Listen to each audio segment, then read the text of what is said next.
اس بات کی کوشش میں لگا رہے کہ نماز کبھی قضا نہیں ہونے دوں گا، یہ آسان کام نہیں ہے۔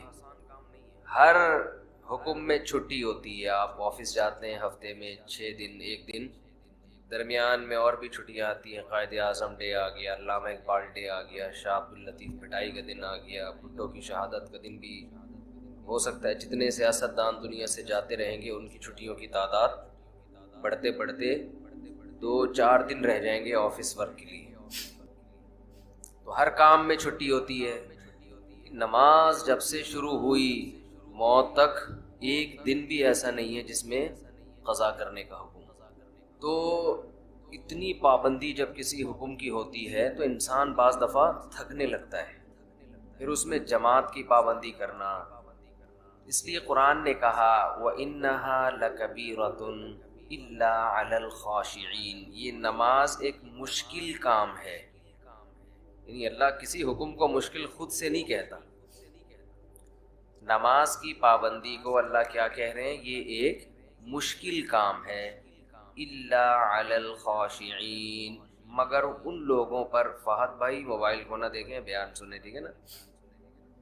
سب کے لیے ہو رہا ہے تو آپ کے لیے بھی ہو رہا ہے نا؟ آپ بھی پرسوں عشاء میں شارٹ تھے۔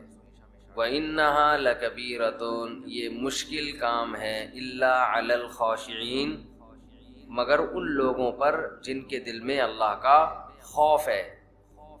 اب دیکھو اللہ نے نسخہ بھی خود ہی بتا دیا کہ اگر اس مشکل کو آسان بنانا چاہتے ہو تو اپنے اندر اللہ کا خوف پیدا کر لو۔ سوال پیدا ہوتا ہے خوف کیسے پیدا کریں؟ خوف کیسے پیدا کریں؟ اب یہ تو اختیار میں نہیں ہے نا۔ آپ اگر یہ تصور کرنا شروع کر دو کہ میرے دل میں فلاں کا ڈر بیٹھ جائے، یہ صرف ڈر بیٹھنے کے تصور سے ڈر نہیں بیٹھے گا۔ تو اب اللہ نے آگے خوف پیدا کرنے کا طریقہ بیان کر دیا۔ یہ مائک کی آواز بہت دور کر دیا۔ تو خوف پیدا کرنے کا طریقہ کیا بتایا؟ الذین یظنون انہم ملاقو ربہم، یہ وہ لوگ ہیں جن کو یقین رہتا ہے کہ یہ اپنے رب سے ملاقات کرنے والے ہیں، وَأَنَّهُمْ إِلَيْهِ رَاجِعُونَ، اور انہوں نے اس اللہ کی طرف لوٹ کر جانا ہے۔ جب آپ یہ تصور کر لیں گے کہ یہ دنیا ختم ہونے والی ہے اور ہم نے یہاں سے نکل کے جانا ہے، اللہ کے سامنے کھڑے ہونا ہے، تو ہر مشکل کام آپ کے لیے آسان۔ میں عجیب بات بتاؤں، اسلام میں ہر بیماری کا یہی علاج، ہر پریشانی کا بھی یہی علاج، ہر ٹینشن کا بھی یہی علاج، ہر مشکل کام کا بھی یہی علاج۔ وہ کیا علاج ہے کہ ہم نے جانا کہاں ہے؟ اللہ کے پاس۔ آپ نے بعض حکیم دیکھے ہوں گے، اب تو حکیم لوگ شارٹ ہو رہے ہیں مارکیٹوں سے، بہت کم کہیں کہیں نظر آتے ہیں۔ بعض حکیموں میں مشہور ہوتا تھا ہر بیماری کا ایک ہی چورن ہے ان کے پاس، ہر بیماری کا ایک ہی چورن۔ وہ شاید فراڈی ہوتے ہوں، لیکن اسلام میں ہر بیماری کی ایک ہی دوا ہے، اور یہ زبردست دوا ہے۔ دیکھیں اللہ تعالیٰ نے جب ہمیں کوئی غم اور پریشانی ہو تو اللہ نے اپنے نیک بندوں کی جو صفات بیان کی ہیں وہ کیا بیان کی ہیں؟ الذین اذا اصابتہم مصیبہ، انہیں جب کوئی مصیبت پہنچتی ہے، قالوا، تو یہ کہتے ہیں، انا للہ، ہم اللہ کے لیے ہیں، وانا الیہ راجعون، ہم نے جانا کہاں ہے؟ اللہ کے پاس۔ مصیبت میں تنوین ہے، تنوین۔ اگر یہ ہوتا نا المصیبہ، اس کا مطلب ہوتا کوئی خاص قسم کی جب مصیبت پہنچتی ہے تو یہ کہتے ہیں۔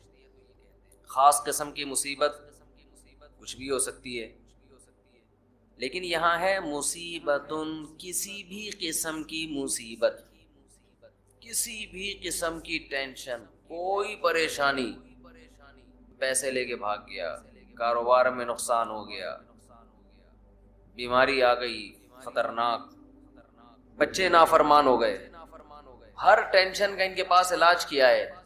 ہم نے جانا کہاں ہے؟ اللہ کے پاس۔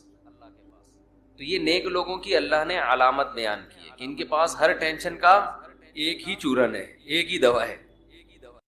کسی اچھی پوسٹ پہ پہنچ جاتے ہیں وہ ترقی کرتے کرتے، میچور ہو جاتے ہیں، بہت سارے دنیا کو سمجھ جاتے ہیں کہ یہاں رہنا کیسے ہے. ابھی ایک آدمی کی یار یہ عمر شروع ہوئی اور انتہائی خطرناک قسم کا کینسر.